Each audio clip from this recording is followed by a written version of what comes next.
been pretty busy, as you can see at Stellantis. So welcome again from our side, and the team side, short and sweet. We like to keep it short and sweet. But again, welcome. I think today again is another milestone. I mean, 2 weeks ago it was, new energy and range extender technology that we bring to the market. I think today it's another milestone for Stellantis. It's Stellantis South Africa's first BEV that we're introducing, so we're super proud. And also Alfa. Also for Alfa as a brand globally. It's their first BEV EV technology that they're introducing into the market. So super excited from my side. And we hope you're going to enjoy. We trust you're going to enjoy an exhilarating and electrifying day with us. It's always a pleasure to have you with us.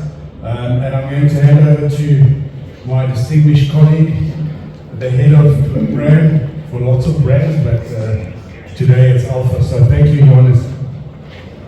Thank you so much.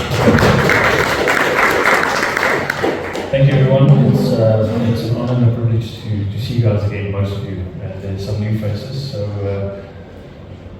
we don't want to talk too much, but we need to educate a little bit about the car and the history and where Alfa is going and also where we've been.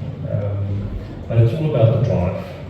The only way to experience an Alfa is to physically drive it and feel what the Alfa brand stands for. So I'll quickly go through just a few points.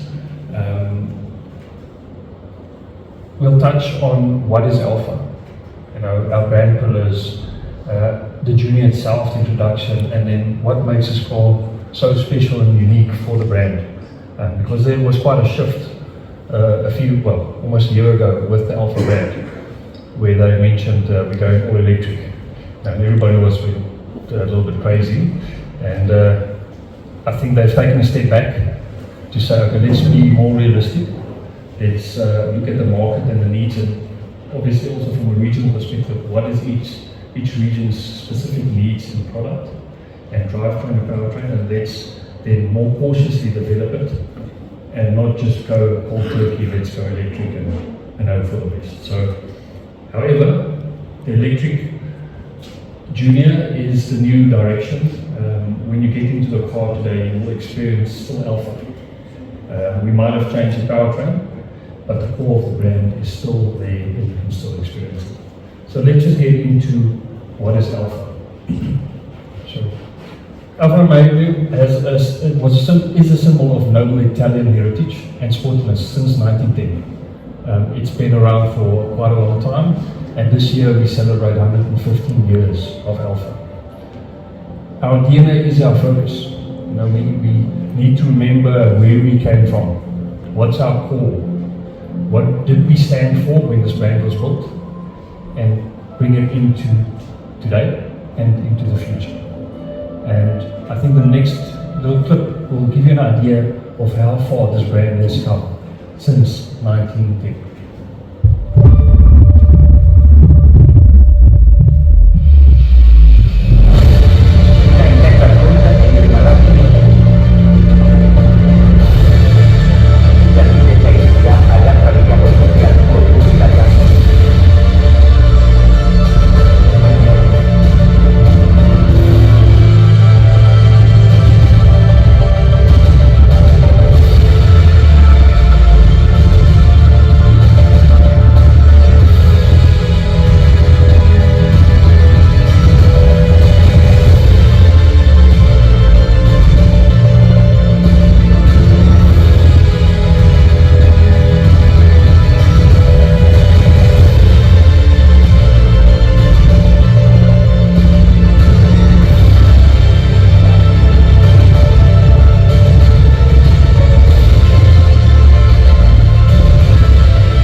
There's always, I think in everybody's mind, there is an iconic model that stood out for you as a person. And if you look at this video, they really captured the heritage, and it was bred from racing and it just developed from there on. And then they had all these iconic models through the years, and that is quite a proud heritage to have and to build on. But again, it's very important to remember what is our core. Where did we start, and how do we still have customers? Even in today's age where electrification is a real thing, where cars have become more appliance than an actual car. How do we bring that back into all this noise around us and make it still a driver's car? So we're going to touch on a few items, but first let's just understand the brand pillars of the Alfa brand. We've got a legacy, which is very rich in history. There's a lot of soul in our brand. When you get into an Alfa, it's a driver-centric experience. It's a soulful experience. Our history should also dictate our future, and we need to bring this all together and remain true to our core of what Alfa means to a customer. Whether it was your first car or whether you're buying a new car today, it should be the same experience. The mission of the brand is actually very simple. We develop a vehicle, engine, steering, the chassis, everything around the driver. Once that is accomplished, we add all the electronics and the ADAS and whatever to still be relevant with what the market and the world is doing today. So it's very important that we always remember our mission is to stay true to the customer experience. Our roots, we are a brand that stands apart. If you think just mainstream brands, Alfa would not come to mind. We always try and set ourselves apart through product, through communications, through how we activate. We want to return to our DNA, what made us Alfa in the beginning. We also want to then own that space. If you think Alfa, that is who we are. We don't get trapped into all the noise and what everybody else is doing. This was a statement made by our head of design in 1946. We are in the sensation, the passion business. We build cars for people to experience and enjoy, and that still stays true today. If you've driven one of our cars in the last few months, Stelvio or Julia, you really get this experience. Right. Brand attributes. We want to sell unique technical solutions to our clients through our specifications, technology. We are advanced, we're innovative, and that comes through this electric powertrain that you'll experience today on the Junior.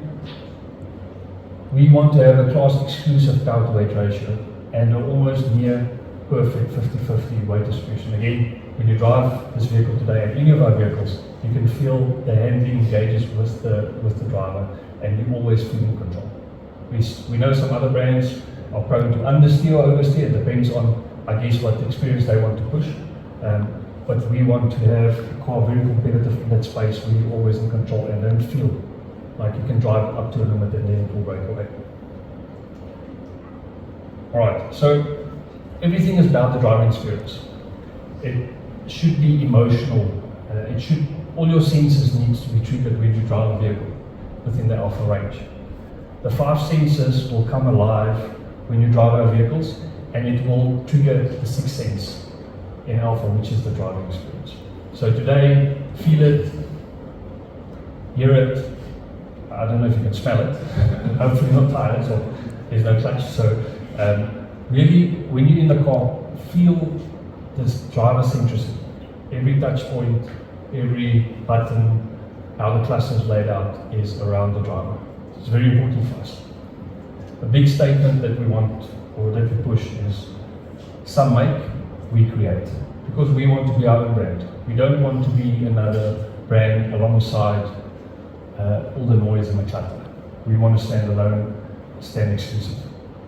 Alright, so today then, it's an honor to introduce to you the new Alfa Romeo Junior. And the only way to really understand what Junior stands for is to look at this quick video clip. Some of you might have seen it. Every time we see it, it really touches your heart.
Quando è stata l'ultima volta che ti sei innamorato?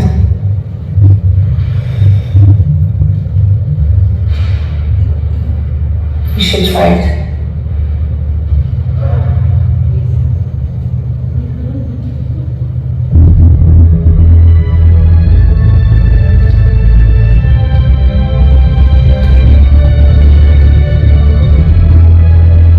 The all-new Alfa Romeo Jr.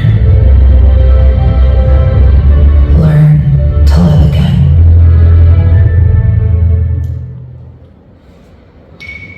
Alright, so the video has a few hidden secrets there. There's the first two gentlemen that he approaches through, I guess, the accent. You might pick up that there's some competitiveness going on there. So there's more into this video, and we always say, how do you know you bought the right car? When you walk away, you always look back. So again, like I mentioned the previous times, he also looks at the lady. We're not sure what happens there, but definitely he has an affinity towards the car. And that is exactly what the Junior does. Every time you walk past it, it's got so much design language and the Italian soul, you must look back. Because there's a lot of detail in that vehicle that really intrigues your interest and your senses. So the video is really good, and later today you'll experience some Italianness when we return from the drive as well. Can't say too much about that, but let's get into the Junior. Alright, the messaging on Junior is it's the Alfa for all. So it's the new product lineup that we created to appeal to a wide audience, not a specific petrol head or a specific gender. It should appeal to all ages, all genders, irrespective. We want to create a new generation of Alfa owners. So this is a new gateway into the Alfa world, and that is what Junior brings to the table for the Alfa brand. The Junior will attract a new generation of customers who appreciates the design, not only performance, but the design, the features that gives them the freedom to really live their lives and experience a brand as always not just a car, it's a partner. So you'll take it through, and you will enjoy the experience with your vehicle. It will not only attract males, like most of our vehicles in the past was very male dominated or targeted. This is a gender open vehicle. It appeals to females as well as males. So again, we want to target a wider audience, a new audience, and conquest more customers into the Alfa brand. Attracting the new audience would not only be attracting people into a visual experience only, or a sportiness. It's also to get people into the brand in terms of the features and the comforts and the space. Yes, it's compact, but it actually still offers a lot of space inside the car. So we really want to appeal to this wider audience through everything we do in this car, from the drive to the living inside the vehicle and all the features and technology. However, we want to spark the sportiness in these people that already have the Alfa spirit in them, they just don't know it yet. So when they look at the car, they will feel a spark, and that will ignite the passion that we want in the Alfa brand from our customers. Again, as mentioned, it will create a gateway of a new audience into Alfa, and it also sets a foundation for what's to come on the Alfa brand. Junior is a critical product and a model lineup for the Alfa brand going forward. You've seen that we talk about the new Stelvio, new Giulia coming with electrified powertrains, hybrids. So this will set the scene for what's to come in the Alfa range. Alright, so that's just quickly about the Junior. What about everyday driving? How do you live with this car on a day-to-day basis? The Junior will trigger the interest to get back into the Alfa brand, because over the years we've appealed to quite a high Allison audience, a specific audience that only looks at performance and not necessarily at a day-to-day type of vehicle. So The Junior will allow us to have a lower entry point into a market. It will appeal to a younger audience, and that's how we want to build this foundation for the Alfa.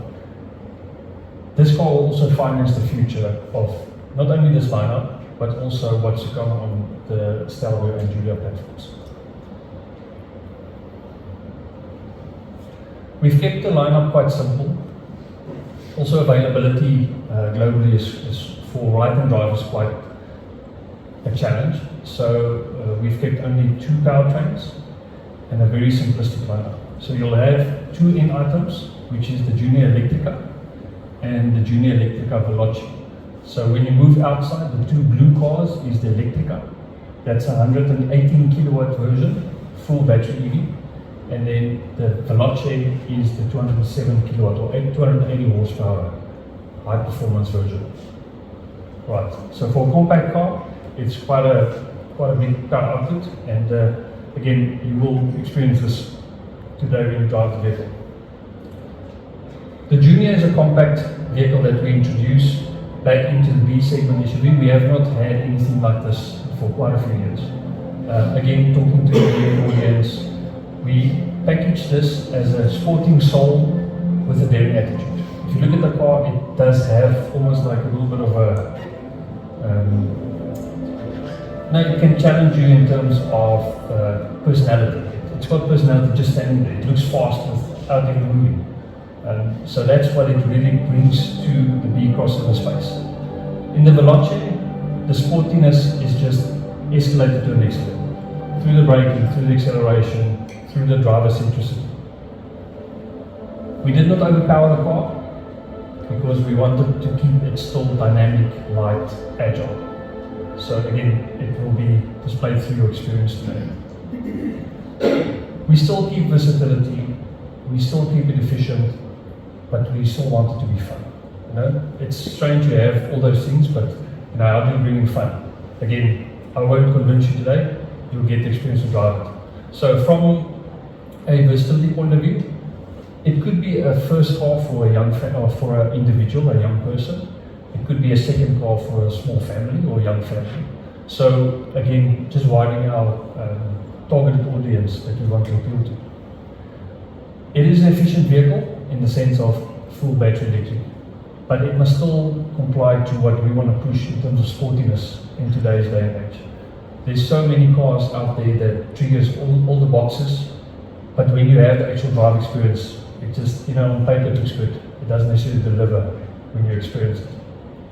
From a fun factor, it will be the most exciting drive you will have in this category or in the segment.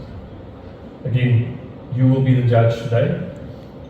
And this is exactly what we want to bring across. You should expect this fun factor, the fun driving experience from Alfa, from this day forward, in every car that we will introduce from now. Alright, again, as I mentioned, the car is built around the driver. Everything is developed, every button, every switch, all the engagement around the car is built around the driver centricity and the driver experience. Although it's a B crossover, it looks very compact from the outside, but it actually is still quite spacious inside. You can still fit 4 adults in the car easily. You'll see with the version that we've got with the side seats, they also make a provision for legroom, which is quite nice. So you still have quite decent legroom and headroom in quite a compact full hatch. Boot size, 400 liters, which is above our competitors in the segment. Most of them running about 320 odd liters, so we've got quite a decent boot. And obviously you can drop the false floor where all the charging cable is even further to expand the boot size. Probably one of my favorite things is the side seats. Really, they were designed ergonomically to support you, whether it's driving just to work on a day-to-day basis, commuting, but when you meet those curves and mountain passes, they really grab you and hold you, and they really look amazing. So you guys will experience this today. Then when we get to the cluster, I'm not Italian, but I pronounce it Conaciale. I don't know if it's right. Quintus? Conocchiale. That one, yes, Conocchiale. So, which basically means telescopic cluster. So, all the information for the driver is available at his fingertips, and everything on the screen through the cluster gives him all the information he needs, from consumption to regeneration to everything is there for you to see while you're driving. Alright, when we look at the efficiency and the sportiness of this car, this is where we really get into the details. The car weighs in at 1,590 kilograms, which is about 200 odd kilograms lighter than our nearest competitor in the segment. So it is the lightest car in this crossover segment if we look at our addressable competitors. Again, we didn't want to overpower the car. You can go 300 kilowatts, no problem, but then you don't get the balance of power to weight. So we still want to give you decent power, but have the agility, the lightness of the drive as well. From an aerodynamic point of view, everything, as you guys know, being motoring media, a car is not just built because that's how they want it. There's a detail in every little thing. So aerodynamic, drag efficiency, all those things are very important. Just a good example is, they call it again, Quintus can help me, Tronca. That's it. So the way that the boot spoiler was developed, or the trunk was developed, is to reduce drag, to give you a longer range, and to minimize the energy consumption. Every little detail. The more you go into the car, the more you see all these details from a design perspective to reduce drag and improve efficiency. Alright, there's the 410 kilometer autonomy range you can get on the Electrica, which is the 118 kilowatt version, and up to about 350 on the Veloce. But again, very much dependent on you as a driver. Me personally can't get 350 because when you drive that car, it's a drag. You just want to push it, go flat foot the whole way, because it really gives you an exhilarating experience. So it's very much up to you what your range will be, but this has been achieved through the different driving cycles. So it can be very efficient, but it also can flip the coin the other way depending on your driving style. From a safety point of view, we've got the ADAS level 2, all the technology that you need, which is very competitive in today's age. If you don't have it, you don't compete in these segments. So we tick all the boxes, from adaptive cruise control with stop and go, to the emergency braking for pedestrians, cyclist recognition. What's quite nice, the LED matrix technology on the lights, gives you the ability, it's got automatic headlamps, but if you're on a main highway, it can actually have the left light on high beam with your right light on the dim. So, and it selects in between. So it's quite nice, and it's very bright. It gives you a good driving experience at night. It's got all the bells and whistles in terms of safety technology. How do we deliver this performance and the agility and the lightness? Because you have this 207 kilowatt, which is quite strong. You've got quite a lightweight car. How do we put this now on the ground? How do we deliver? Because that was a good question that Nicole asked me. Is you're on the smart platform, which is shared between brands within the Stellantis platform. How do you differentiate between the brands? So Opel Mokka versus a Peugeot 288 versus an Alfa Junior is completely different, because each plays towards its strength through suspension tuning, chassis, how they deliver through the electric motor or the petrol engine. Right, so we'll quickly go into that, but let's start with the electric motor. Okay, so Junior Veloce debates the new generation M4 Plus electric motor, which delivers the 207 kilowatts, 280 horsepower, 345 newton meters of torque. Okay, this was developed for Alfa exclusively for the first ever 100% battery electric vehicle. Right, so this is exclusive to the Junior. It's not a component that was bought off a shelf. It was specifically developed for this platform. If we look at some stats, 280 horsepower, 207 kilowatts, 345 newton meters, 0 to 100 in just less than 6 seconds, and a top speed of around 200 kilometers per hour. Right? The car gives you the sportiness feeling when you drive it. It delivers the fun in all road conditions, and we'll get to how the suspension is tuned to deliver that type of driving, sportiness. Driving fun is an Alfa Romeo hallmark. That's almost our claim to fame. When you drive that car, you must have fun. Otherwise, it's not an Alfa. That sets us apart from the mainstream and competitors in our segments. We want to keep the fun factor and the virtual driving experience. We claim that we've created the most exciting vehicle in its segment. That's for you today to judge when you drive the vehicle. Right. How do we put the power on the top? Again, Alfa Romeo exclusive. Within the Junior Veloce, we have now integrated the new generation Torsen D limited slip diff. It's the first ever application in a front wheel drive electric car. Right, it's not typical clutch type, it's a gear type and it's diff. It's very progressive. Again, you guys will all experience this today. Front suspension, all the parts on the front suspension, the anti-roll bar, the springs, the shocks, everything was developed only for this platform. So it doesn't share any of this with the other platforms within the smart platform. Also from a steering ratio point of view of 14.6 to 1 is again class leading with a 10-meter turning circle, which is quite agile for when you're driving the city and you need to scoot around town. Rear suspension is a torsion beam setup, but we've added a torsion bar to get that rigidity and get the feedback when you're driving.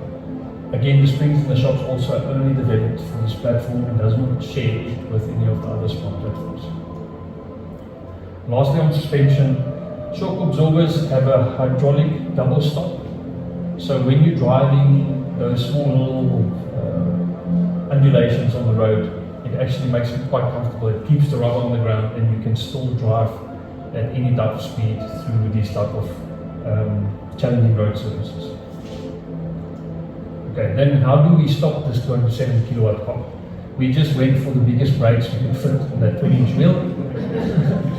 So again, the best in class braking performance, 4-piston front calipers, the largest ventilated disc in its class, giving us a 35-meter stopping distance from 100 to 0.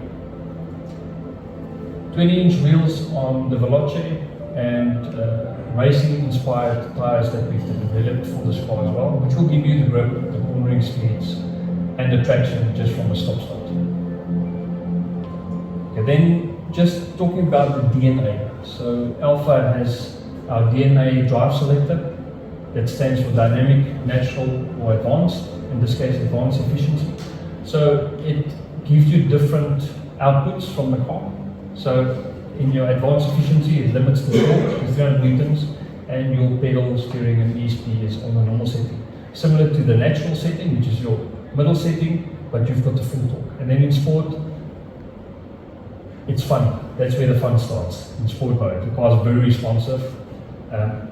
When you engage the brake, it actually deactivates the regenerative braking. But there is a B button. So when you guys get into the vehicle, you can press the B button for aggressive regen. But as soon as you press the brake, it will deactivate that system. So it does not interfere in that typical track or mountain driving scenario. Right. Important pricing. Alright, so there's challenges, obviously. Let's start with that. Being an electric vehicle, you're penalized. Okay? We don't have incentives, as you guys know. So you pay your 25% import duties and you are then exposed to ad valorem tax. So positioning this car is very tough. But we tried our best, and I think we've got a decent package at a decent price, and we think the market should take it up, hopefully positively. So there's your two vehicles. This includes all your ADAS features. We'll go through the standard spec just now. So yes, it's maybe in most cases not a cheap car if we look at most of the competition out there today. But again, this is not Chinese. It's not mainstream. We've got a specific target in mind, and it's Alfa.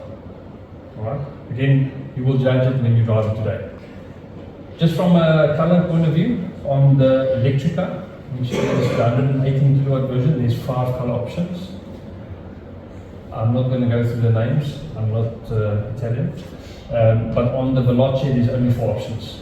But all the options you will see today, they are outside.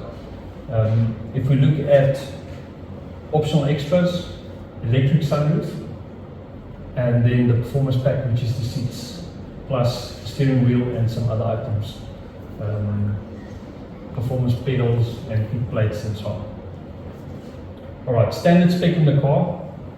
It has the traffic sign information, it has the matrix headlamps, adaptive cruise control, hands-free power liftgate. There's a lot of things that come standard with the car, which is already included into the retail price. Right, so quite a decent spec for the price that we're proposing. And that is it from my side. I am open to any questions myself. Charles is here as well. Quintus, so we are open to questions. Yes, sir. What is the NCAP rating? This is also a 5-star. Yes, 5-star NCAP. So again, that's why we must do the ADAS. Again, you can switch it off, but unfortunately it needs to be on every time you start. But it is not as intrusive as, for instance, the previous experience with the motor, in my opinion. It's much more forgiving, but it is there doing its job. Okay. Yes, sir. Please separate the equipment. Is it a hatch or is it a crossover? Look, it's my opinion, it's a crossover because you've got the higher eye point. It's still compact, so it does. It's our nearest competitor is the EX30, so we're just sort of in that space as well. So it's a little bit of an in-betweener. Maybe we should call it a crossover. Compact hatch SUV, I don't know. Stick all the boxes there, we're not exclusive to it. There's money yet. So this is a hatch. Crossover. It's definitely a big crossover, yes. Yes, sir. I'll be that. Yes. But you were that car last time as well. Yeah. Why from Bill? Look, there is a version in the UK, but in the Hybrida, which is the mild hybrid, that is an all-wheel drive. So I can't tell you why it is, but I can tell you that it doesn't take away from our Quintus cars and our response. It really is good. The traction is very good. Yes, you can switch off the traction control, then it lights up a little bit, but it does not take away what the car delivers at all. Again, remember, if we move to rear-wheel drive, we sacrifice boot space. So we still want it to be compact but spacious. So that's probably why it's from here. Yes, ma'am. Does it have a spare wheel? It does not. Yes. So there is a power kit. Inflation kit? Inflation kit? Yeah, it comes with an inflation kit. You've got the great Stellantis roadside assistance if you need it. So we've made plans for that. But my opinion is it's not your Gauteng to Durban car. It probably could be if you really want to make it a road trip. But wherever you're going to scoot around, you should be okay with what is in the car to help you to that end point to get the support you need. Yes, sir. Just what Mr. Kelly was saying, is the mild hybrid coming or not yet? We are looking at it. At the moment, because it's European based, they require cleaner fuels, which is one of our challenges. We know that the government is really working on doing the cleaner fuels bill, and we're hoping that comes through because it will open up a world of models for us, not only on Junior but also on Tonale and other models. So at the moment we are investigating the Hybrida, which is the mild hybrid, which is an all-wheel drive car. So we're definitely looking at it. Yes. Does it have able to load? And I'm obviously assuming it has the vehicle for battery. On the front wheel drive, yes, but no vehicle to load, unfortunately. Right. Yes, sir. What is the service interval of the vehicle, and then what is the battery warranty conditions like? So the battery warranty is 8 years, 150,000 kilometers. Service intervals are a bit funny. It's 12,500 for the the first service, 25,000 for the second service, and the third service is 50,000. Is it annually or biannually? Yeah, so what it's annually. What will probably happen with the 25 to 50, there would be an annual service in between. Because there's no way you're going to stretch it in 1 year, 25,000 kilometers. So we are the period will fall into place. And Yes. a service is probably one place and... Yes, service, obviously we still have one cooling. filter. Yeah, it's a minimal service, but we check your battery health. What we also do is we guide you into maybe better charging habits. Because in the past, what people were just doing quick charges, which is not always the best for these batteries. It generates a lot of heat. We've also seen with the local chargers, not all of them gives consistent energy. So which creates a little bit of volatility in the batteries. So we will then look at your battery health and guide you on what is the better way to charge. Maybe it's more type 2 intermediate charge and not so much DC charge. So yeah, but yeah, cooling, brake fluid, all those things will be checked. Brake pads. Is Alfa Romeo going to get into its own charging stations, or are you going to do something with grid cars? Are you going to become a contributor to the grid? Look, we are looking at the cost. Obviously, our volume base is quite small. Every cost that we spend on a unit should be recovered by the vehicle. So we are looking at ways how we can contribute. We are busy with grid cars because when we sell this car, we also want to give the customer his own personalized charging facility with a little bit of credit to get them kick-started. But we are busy with not only grid cars, other companies as well, to see what can we do. Because there is quite a lot of charges already. We've seen that some of the Chinese counterparts have now already said that they're investing another 200 to 300 charges in the next few, I don't know how many months. So obviously we want to also own our own space, but we need to do it responsibly within our means from a very low base. Question from Shane. First one, is it going to come with a wall-mounted charger or just a normal 3-pin current charger? Again, we are looking at all the costs. To implement this car in this country is quite tough with our exchange rate. So we're looking at what do we do as a bare minimum. On, for instance, lead motor, it makes sense to not necessarily have a charger because at the moment we are doing the emergency charger, and we'll, as we progress and see the uptake, we will probably roll out to home install please. Next question from you.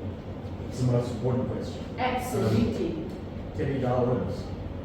Sorry? Teddy dial rims. I don't know what that means. Teddy dial rims. Well, it's famous Alfa rims. Is that an option? What's that? Unfortunately, no. So what they've done here is a collaboration from 8C, Retor, and so on, and that's how they came up with this design. But no, there's literally only once you see outside, this one, the 20 on the Veloce, is the only one alloy. Yeah, on the Electrica there's three options. There's a sort of, not really three spoke, but a three sort of clover design, which is not so nice. Then there's this 5 flower option, and then there's another, almost like traditionally you will see the Alfa with the 5 circles. So that's also one that we will introduce a little bit later. Maybe with the model year change we'll introduce that as well. Yeah, so there's more options. Thank you. And we've got one question for you. Yes, what is the charging time? And again, you spoke about new chargers coming up, and those are reportedly quite strong. Is this car ready to take up new sort of level of charging infrastructure? Remember, the car allows only what the car allows. So you can have a 200 kilowatt charger. If the car only allows 100 kilowatt, it will only take 100 kilowatt. It will not take the full 200. So only draw what the onboard charger can take. So this car can, on DC charge, can do 100 kilowatts. It's a 50 kilowatt battery. And then you've got your 7 or 11 kilowatt intermediate chargers. And then from home, it's the 2.7 to 3.3 kilowatts, depending on what your wall plug provides. So it can take up to 100 kilowatts, but it will dictate what it needs, and it will block out what it can't. Full charge time? If you go slow charge, wall mount plug emergency, probably 20 plus hours, because it can only charge the 50 kilowatt battery if there's a 3 kilowatt output from your wall plug. If you do a DC charge, half an hour on a 100 kilowatt charger. It all depends on where you charge and what that charger will give you in terms of output. One of the questions that could be slightly very technical, but probably unnecessary. The tires that the car comes with. So because it's sporty, but I know a lot of Chinese EVs often come with like EV recommended tires, so it keeps the best contact with the road with minimal friction to extend range. What's this with range? Same. Same. So you'll see this, it actually has EV on the side. So it's specifically developed. High performance, yes, but again, not to compromise on drag and resistance. So that's why it still has all the compounds to give you, I guess, the mindset of a tire, what a tire should be for electric vehicle to reduce all the drag and roading resistance. And the final question. You said a 50 kilowatt battery. Yes. 54 kilowatt, 110 hours. Yes. So about 12, 13 kilowatt hours per hour. It's ambitious. It's been done. I've driven the Veloce. I've had 12, but it's not my driving style. I've averaged on about 20. Yeah. That's where I sit. So I'm very realistic. I'm fine with it. The 410. You're talking about that range. Look, it's not only speed, it's also acceleration, braking. Normally that is done within that WLTP cycle that we know we as South Africans don't drive like that. We are very aggressive in acceleration. We don't necessarily use the regen as we should. We like to drive open roads, which is, I guess, detrimental for electric car because there's no regen, there's just wind resistance, and it just drains the battery. So I've personally had, on the Veloce, I've had my plus 300 kilometers, but again, it was difficult because that's an hour drive. We've got one question here, final one from you, and then we've got Quincy, which is the final one for the day before we go to driver briefings. Yes. Speaking of tires, you see, you've got Michelins. Are those EV specific? They're EV specific developed tires, yes. As well as what is the availability? Because South Africa generally has a problem with availability of spare tires of such special nature. Yeah, look, so from our OEM perspective, we need to supply, we need to make sure that those tires are available. So we are sourcing tires, but obviously you need to be mindful of shelf life. So we're trying to find the balance as we go into this. So we have parts now, we have tires available, and we'll see what the throughput is. But then at the same time, we also discuss with the OEMs and the tire manufacturers because they also need to support because it's not only us. You know, yes, maybe on the high performance side, at the moment it's us for that tire, but we're also talking to them to see how they can supplement their stock holding. So you basically say these tires will not be readily available at your mainstream tire shops. They have to come to Alfa. Well, at the moment, for now, yes. But again, remember, there's always alternatives. It might not give you the low resistance because it's not a one size that you can't get from any tire shop. It's just for the OEM, we develop it to get that range, to get the efficiency. That's the tire to get to that. Once we change to a normal high performance tire, you might not get to the 410, you might get to the 390 because there's more resistance, it's a softer compound. So it's not like you can't change a tire. You can still do it with many mainstream tires. It's just you won't get the benefits of what this tire specifically gives to the car. Okay, our final question, thank you. Really final question. So with regards to wind resistance, do you know what the drag coefficient is? I will have to check. I have no clue what it is, but we will confirm. Yeah. Look, I can't see it being anything higher than 0.25, 0.26 CV. So, but we will confirm that. Okay. Thank you, everyone.